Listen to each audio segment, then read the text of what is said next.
Anyway, solve na natin. So, basically guys, so pag nababagalan kayo guys, sabihin nyo na para bagalan ko palalo. Binabagalan ko kasi para pang content pero tingnan natin. Kung masyado kasi mabilis, baka hindi maintindihan. Anyways. Pero sabi nga natin guys, pag di naintindihan, marami nito sa YT. Explore nyo na lang yung YT actually. Tinatamad na rin ako magturo dito. Gusto ko iba naman din naturo kasi hindi ko naman alam. Ang sagot Jaser 04. Total kakarating mo lang oh. Jaser 04. Ang sagot. Wala nang choices, kaya mo na yan. Negative 38. Nakita mo yung choices, no? Check natin. So basically guys, meron tayong given na negative 2 raised to 4 plus itong term na to nasa loob. So solve na natin. So PEMDAS lang to actually. So itong negative 2 raised to 4, ano magiging sagot natin dito by the way?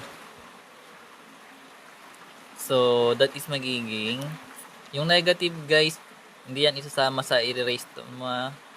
Ibig sabihin ito lang i-erase mo kasi ito hindi siya kasali. So i-multiply mo lang yung 2 4 times. So yung 2 raised to 4 magiging 16. Pero may negative pa sa left side. So magiging negative 16 dapat. Then punta tayo dito sa part na to. So simplify natin yung kaya natin simplify. Yung mga sa parenthesis pwede natin simplify yan So basically, yung wait lang. Yan. Hindi na ba?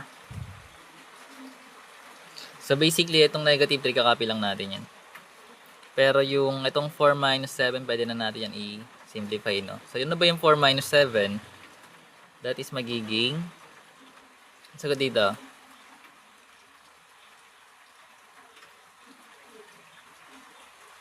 That is negative 3. So integers, madali lang yan. Then squared natin. Then minus, may minus dito.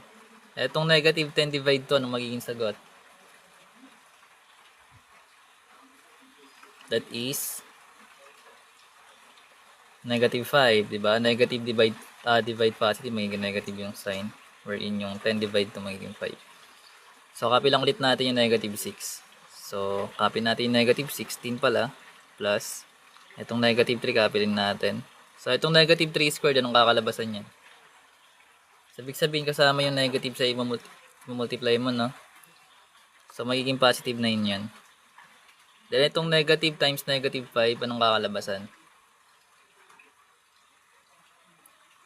So, this is magiging positive 5. Kasi negative times negative, magiging positive. Then, yung 5 natin. Yan. So, copy lang natin negative 16 para dito. Then, simplify natin tong term na to. So, kung meron kang negative 3 plus times 9 plus 5, anong kakalabasan? So, negative 3 times 9, that is negative 27, di ba? Then, negative 27 plus 5, magiging negative 22. That's correct. Pero lagay muna natin siguro yung negative 27 tsaka yung 5 para may process.